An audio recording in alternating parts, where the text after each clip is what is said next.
मुझे मारने की धमकी दिए हैं और हमारे साथ जो सहयोगी हैं उसको भी मारने का धमकी दिए हैं। और पहले मर्डर हो चुका है, मतलब उसी प्रकार से संदिग्ध हालत में, जैसे किसी को पता नहीं चला ऐसे भी आपको भी और आपके जो साथी को। और जब उनकी कोई जो जानकारी प्राप्त हो जाता है, जैसे कुछ दान पात में पैसा कुछ ले जाता है तो वो घर लेके चले जाते हैं, तो वो जानकारी कुछ जानकारी जो होने के बाद उनको शंका बन जाए। हम ऐसे मैं बोला कि इससे कोई आपत्ति आप जो कुछ करो, परंतु उनको शंका है कि हमारे राज समझ गया है, जिसके कारण मारने की धमकी दे रहे हैं और हमारे साथ को देने हैं, निकालने के हर उपाय कर रहे हैं, कई उपाय कर रहे हैं, यहाँ तक कि लांछन भी लगा रहे हैं। स्त्री के माध्यम से कोई ऐसा लड़की औरत महिला को भेज रहे हैं, जिसके कारण से मुझे लांछन लगाने की कोशिश कर रहे हैं, मारने की धमकी दे रहे हैं और कई उपाय कर रहे हैं मुझे हटाने के लिए। तो मैं इसीलिए कलेक्टर के पास आए थे, एसपी के पास भी गया हूँ, तो यदि प्रशासन के द्वारा सुने नहीं तो हम लोग धरना देंगे। कितने समय से आप उस मंदिर में रह रहे हो? कितने वर्षों से वहाँ पर सेवा पूजा कर रहे हो? विगत 8 वर्षों से रह रहे हैं, विगत 8 वर्षों से वहाँ है। और तो कुछ दिनों से उनका जब ऐसी बात हुई कि जो मैं उनकी जानकारी होगी क्या क्या कर रहे हैं, कैसे पैसे ले जाए, तो तब से मुझे धमकी दे रहे हैं, चाहे हटो या तो पंडित जी 8 सालों के बाद में ये कब से ऐसा करने लगा है आपसे, क्यों करने लगे, क्या कारण है? कम से कम 6 महीना से तो विशेष कर रहे हैं, पहले भी बीच दे दिया करते थे, लेकिन 6 महीना से कुछ विशेष कर रहे हैं। मुझे पानी बंद कर रहे हैं और पानी तक का खाना पीना सभी बंद कर दिए, मुझे पानी तक की पीने का पानी भी बंद कर दिए हैं। जब मैं कहीं आ जा नहीं सकता हूँ, आने जाने के लिए मना कर रहे हैं। किस तरह पूरा मंदिर पर सब ताला बंद कर रखे हैं, रात में दिन में कहीं नहीं जा सकता हूँ। कभी कभी जब खोलते हैं तब मैं बाहर आता हूँ। कारण क्या है? कारण क्या है? जहाँ से क्यों कर रहे हैं वो? बस उनका जो क्या चाहते हैं, मतलब आपसे वो लोग क्या चाहते हैं? हमको हटाने की कोशिश कर रहे हैं। हाँ। क्योंकि कुछ जानकारी मुझे उनके विषय प्राप्त हुआ है, जिसके कारण तो मैं ऐसे कुछ नहीं, मुझे आप कुछ भी करो ऐसा कर, मुझे आपत्ति नहीं उनसे, लेकिन एक शंका बना है, संदेह बना है कि जो है ना मेरा कुछ पैसा ले जा रहे हैं, तो क्या मंदिर का मंदिर का पैसा मंदिर में लगाओ।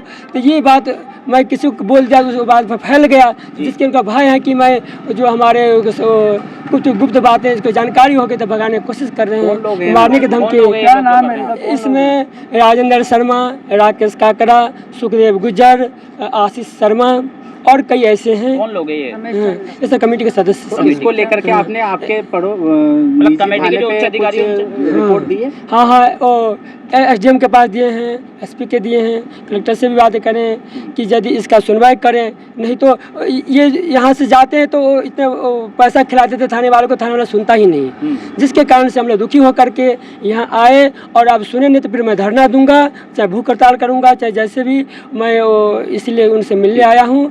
आगे मैं धरना दूंगा। आपका परिचय? मैं लक्ष्मण दास, वहाँ का महंत रूप में, पुजारी रूप में कौन सा मंदिर है? काली माता। हम महाराज जी के सहयोगी हैं और सिर्फ हम संत और सनातन का साथ दे रहे हैं और माता रानी के मंदिर में ये सब हो रहा है। महाराज जी पिछले 8 साल से वहाँ मंदिर में रह रहे हैं और ये हम सब देख रहे हैं। वहाँ मंदिर में निरंतर जाने वाले या यदा कदा भी जाने वाले जो भक्तगण हैं वो भी महाराज जी को देख रहे हैं। किसी को महाराज जी से कोई प्रॉब्लम नहीं है किसी प्रकार से। महाराज जी अपने ध्यान पूजा में व्यस्त रहते हैं, अनायास ना किसी से बात करते हैं, ना किसी से कुछ लेना देना है। मतलब महाराज जी के एक प्रकार से आप देखें तो इनसे किसी को तो कोई तकलीफ नहीं है, आज तक कोई ऑब्जेक्शन नहीं है। अभी कुछ महीनों से, जैसे 22 जनवरी को रामलला का प्राण प्रतिष्ठा हुआ, महाराज जी ने करवाया था चल मूर्ति के रूप में। उसके बाद से धीरे धीरे जैसे दान राशि आती है और वो थाली में भी पैसे आते तो उन्होंने उनको बंद कर दिए, महाराज जी के हाथ में कुछ नहीं जाना चाहिए। फिर उन्होंने नवरात्रि से एक और कोई पुजारी है, 2 बंदों को लाके महाराज जी के अगेंस्ट रख दिया वहाँ पे। एक टाइम की महाराज जी की आरती इन्होंने ले ली, एक उनको दे दी कि आप आरती करोगे। मतलब महाराज जी पे दबाव प्रेशर बनाने के लिए हर प्रकार का प्रयास कर रहे हैं वो लोग। जब हम लोग जाते हैं, जैसे बुद्धि प्रकाश ही है, बनवारी लाल शर्मा है, मेरा नाम शारदा जोशी है, ये लोकेश पारिक है, हम ये मांग कर रहे हैं कि देखो महाराज जी यहाँ से नहीं जाने चाहिए। विरक्त संत हैं, फलाहारी हैं, भोजन नहीं पाते हैं, कोई समिति का सदस्य इनको 1 रुपया नहीं देता है और ना ये लेते हैं। ना महाराज माँ की सेवा करने के लिए इनको कोई दान राशि दी जाती है। माँ की सेवा महाराज जी जब से कर रहे हैं तब से भक्तों की संख्या मंदिर में बढ़ी है, उनकी आय का स्रोत बढ़ा है। वो ये जानते हैं कि हमारी मंदिर की आय महाराज जी की वजह से बढ़ी है, क्योंकि पूजा अर्चना हर प्रकार का उत्सव महाराज जी मनाते हैं, बहुत अच्छे से मनाते हैं। जैसे काशी से पंडित लाना, महाआरती जैसे गंगा मैया की होती है, वैसे मैया की आरती नवरात्रों में काशी के पंडितों द्वारा करवाना, बड़ी महाआरती करवाते हैं। तो ऐसे करके भक्तगण बढ़ गए। अब उनकी वो हो गया कि हमारे भक्त तो बढ़ ही गए हैं, दान राशि स्टार्ट हो ही गई है, अधिक से अधिक बढ़ी गई है। तो महाराज जी के ऊपर वो हो गए कि इनको निकालना है। हमने हर प्रकार से उनसे बात करने की, मध्यस्थता करने की कोशिश की है। उन्होंने यही कहा कि हम इनको नहीं रखेंगे, हम ये कहते हैं कि महाराज जी को रहने दो, हमें कुछ लेना देना नहीं बाकी।